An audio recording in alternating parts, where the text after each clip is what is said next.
Welcome to this episode of my VA Disability Claim. Happy 2025, right? Back for the new year. But our mission is the same: provide simple, useful tools that veterans can use to get their benefits.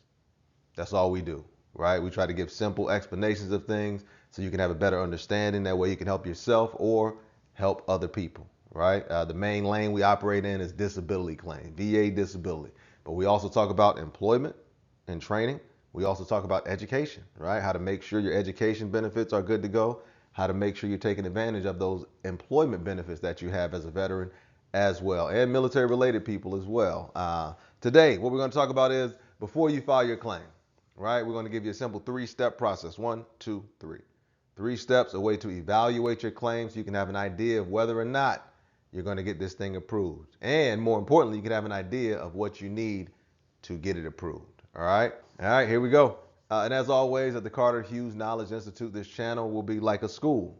So you can go and learn about whatever it is that you want. As we go further along, we're going to arrange it and format it more like a school so it'll be easier for you to navigate. But that's what we're building. All right. Before you file your VA claim today, we're going to talk about hypertension. 3 things that you need to do to evaluate your hypertension claim before you submit it. Number 1 is check those 3 elements. When we talk about the 3 elements, we talk about this in a lot of our literature. Number 1, in-service event. Number 2, current medical diagnosis. Number 3, a link between the 2. So for hypertension, in-service event. So something that happened in the service, if you're filing as presumptive, PACT Act, Agent Orange, some other kind of exposure, right? You have to prove that you were where the exposure took place or where that exposure area was during that time, right? That would be, if you're presumptive, that's how you do it. If you're going by in-service diagnosis, meaning you were diagnosed with hypertension while you were in the service, then you would need to get those records, right? Showing that diagnosis, and then after you separate, showing that I'm still dealing with this hypertension. All right. So again, that number 1 is check the 3 elements. Make sure you have evidence for those 3 elements. A link between the 2. If you've been out 10 years or so, 15 years or so, and there's nothing else that has caused your hypertension, file your claim, right? Because if the VA can't prove that nothing else caused your hypertension, then it was the service that caused it, right? As long as you can prove that you got it while you were in the service or started showing the symptoms while you were in the service. So that's number 1, checking those 3 elements. Number 2, check the rating schedule, right? The rating schedule is the key.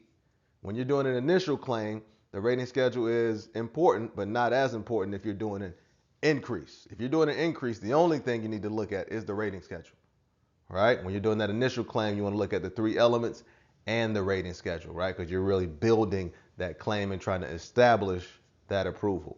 So check the rating schedule. And we have an excerpt from the rating schedule right here.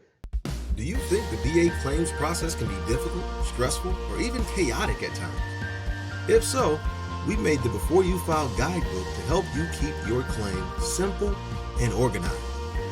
The VA claims process can make you feel overwhelmed, frustrated, or even pissed off. So we made the Before You File Microlearning Course to help you feel comfortable and confident when you walk into that office to file your VA claim. Get the products and enjoy the benefits. Now back to the show.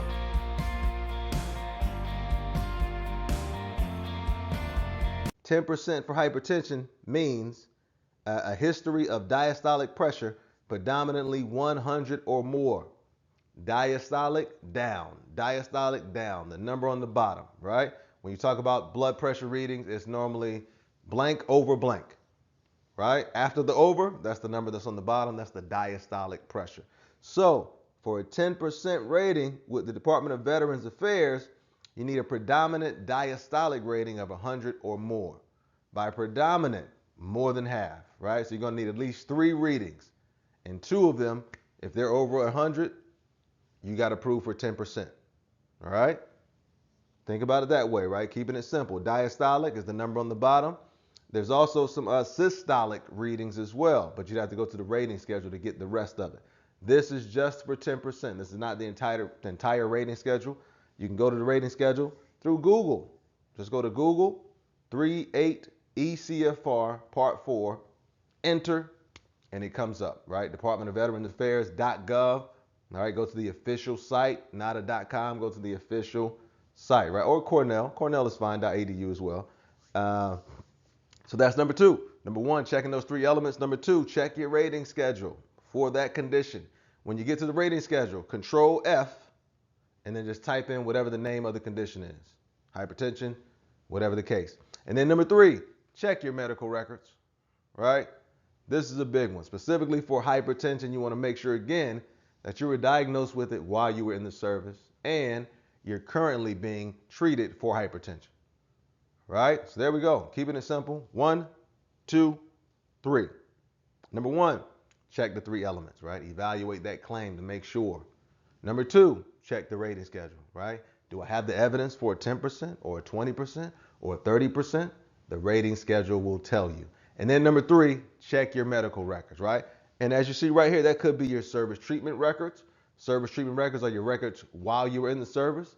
That could be those post-separation private medical records or VA medical records. And that could also include incident reports, right?